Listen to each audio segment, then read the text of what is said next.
ಬೆಳಿಗ್ಗೆ ಆದ ನಂತರ ಸ್ವಲ್ಪ ಫ್ರೆಶ್ ಆಗಿ ಆದ ನಂತರ ಟಿಫಿನ್ಗೆ ರೆಡಿ ಮಾಡಿಕೊಂಡ್ವಿ. ನೀರು ಜಾಸ್ತಿ ಇದ್ರೆ ಅಡ್ಡಿಲ್ಲ, ನೀರು ಕಮ್ಮಿ ಹೋಗ್ತದೆ, ಗಟ್ಟಿ ಆಗ್ತದೆ. ಟಿಫಿನ್ ತಿಂತಿರ್ಬೇಕಾದ್ರೆ ಕೆಲವೊಂದು ಬೋಟ್ಗಳು ಮೀನು ಖಾಲಿ ಮಾಡಲಿಕ್ಕೆ ಇದಕ್ಕೆ ಬರ್ತಿದ್ದಿತ್ತು. ನಾವೆಂದಕ್ಕೆ ಮತ್ತೆ ತಡ ಮಾಡೋದು, ಹೋಗೋಲ್ಲ. ನಾವೀಗ ಹೋಗ್ತಾ ಇರೋದು ಲೈಟ್ ಫಿಶಿಂಗ್. ಲೈಟ್ ಫಿಶಿಂಗ್ ಮಾಡಬೇಕಿದ್ರೆ ನಮಗೆ ಇನ್ನೊಂದು ಬೋಟ್ ಬೇಕಾಗಿರುತ್ತೆ ಲೈಟ್ ಹಾಕಲಿಕ್ಕೆ. ಅದಕ್ಕೋಸ್ಕರ ಆ ಬೋಟ್ನ ನಾವು ಕರ್ಕೊಂಡು ಹೋಗ್ತಾ ಇದ್ದೀವಿ. ಹಾಗೆ ಹೋಗಬೇಕಾದ್ರೆ ಒಂದು ನೇವಿ ಬೋಟ್ ಕಾಣಿಸುತ್ತೆ. ಹಾಗೆ ನಮ್ಮ ಸೈನಿಕರಿಗೆ ಒಂದು ಸಲ ಮಾಡ್ದು ಮುಂದೆ ಹೋಗುವ.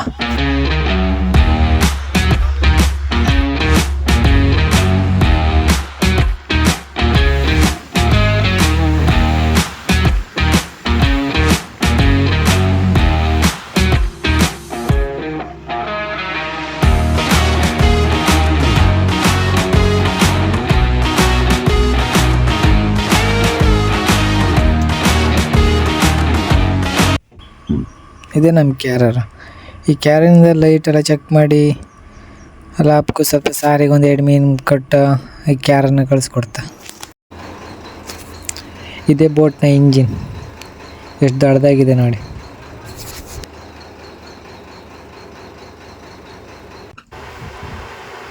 ಇದೇ ಕಾಣಿ ಬೋಟಿನ ಲೈಟ್ ಅಂದರೆ ಎಷ್ಟು ದೊಡ್ಡಕಿದೆ ಕಾಣಿ, ಒಂದು ಕೊಡಪನ್ ಕಂಡಾಗಿತ್ತು. ಇದ್ರ ಲೈಟ್ ಏನು ಹೆಂಗಿರುತ್ತೆ ಅನ್ನೋ ಗೊತ್ತಿಲ್ಲ, ಕಾಣಲಿಲ್ಲ. ನೆಕ್ಸ್ಟ್ ಹೆಂಗಿದ್ರೆ ಹಾಕಿದ್ರಲ್ಲ ಕಾಂಬ, ಈ ಲೈಟಿನೆಲ್ಲ ಕುಡಿಸಿ ಸುಸ್ತಾಯ್ತು. ಪಾಪಲ್ಲ ಊಟ ಮಾಡೋಕ್ಕೆ ಚೆಂದ ಮಾಡಿ ಮೀನೆಲ್ಲ ಕೊಚ್ಕೊಂಡು ಕಡೆ ಮಸಾಲೆ ಎಲ್ಲ ಅದಕ್ಕೆ ಮೀನಿಗೆಲ್ಲ ಮಿಕ್ಸ್ ಮಾಡಿ ಫ್ರೈ ಮಾಡ್ಕೊಂಡು ಅದರ ಅನ್ನ ಮಾಡಿ ಒಳ್ಳೆ ಮಾಡಿ ಊಟ ಮಾಡ್ಕೊಂಡು ಬುಸ್ ಅಂದೇಳಿ ಮನೆ ಕಂಡು ಹೇಳೋದು 5:30-6 ಗಂಟೆ ಎತ್ಕಣಿ. ಮತ್ತೆಂತ ಮಾಡೋದು ಅಂದೇಳಿ ಒಂದ್ಸಲ ಲೈಟೆಲ್ಲ ಒಂದ್ಸಲ ಚೆಕ್ ಮಾಡ್ಕೊಂಡು ಊಟ ಮಾಡ್ತೀವಿ. ಊಟ ಮಾಡೋದು ಈ ಕ್ಯಾರ್ ಲೈಟೆಲ್ಲ ಆನ್ ಮಾಡಿರೋದು.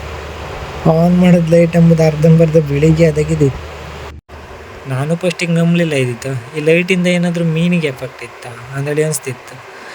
ಆದ್ರೆ ನಮಗೆ ಕಂಡಳಿಗೆ ಗೊತ್ತಾಯಿತು, ಈ ನಮ್ಮನೆ ಫೋಕಸ್ ಕೊಟ್ಟರೆ ಯಾರಿಗಾರು ತಲೆ ಗಿರ್ರ ಅಂದೇಳಿ ತಿರುಗೋದು ಗ್ಯಾರಂಟಿ ಅಂದೇಳಿ ಗೊತ್ತಾಯಿತು. ಜಾಸ್ತಿ ತಡ ಮಾಡಲಿಲ್ಲ, ಸೀದಾ ಮನೆ ಕಂಡೆ. ಬೆಳಿಗ್ಗೆ ಒಂದು 2:30-3 ಗಂಟೆ ಹಂಗೆ ಎತ್ಕೊಂಡು ಆ ಲೈಟ್ ಬೋರ್ಡ್ಲಿಂದ ಸುತ್ತಲೂ ಬಾಲಿ ಹೊಡಿಕಣಿ.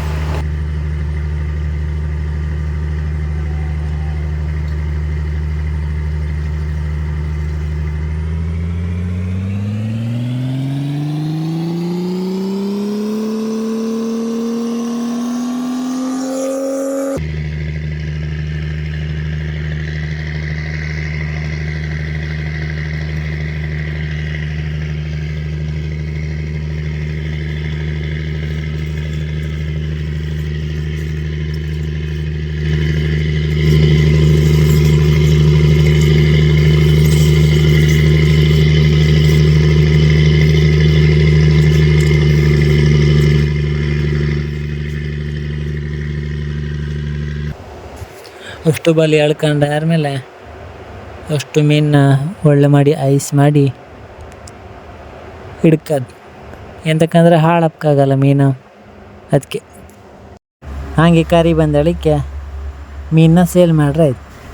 ಪಾರ್ಟಿಯರಲ್ಲಿ ಇರ್ತಾರೆ ಆಪ್ಷನ್ ಮಾಡಿ ಸೇಲ್ ಮಾಡ್ಕೋದು. ಹಾಗೆ ಈ ವಿಡಿಯೋ ಏನಾದರೂ ಇಷ್ಟ ಆಗಿದ್ರೆ ಲೈಕ್ ಮಾಡಿ, ಕಮೆಂಟ್ ಮಾಡಿ, ಹಾಗೆ ಸಬ್ಸ್ಕ್ರೈಬ್ ಮಾಡಿ.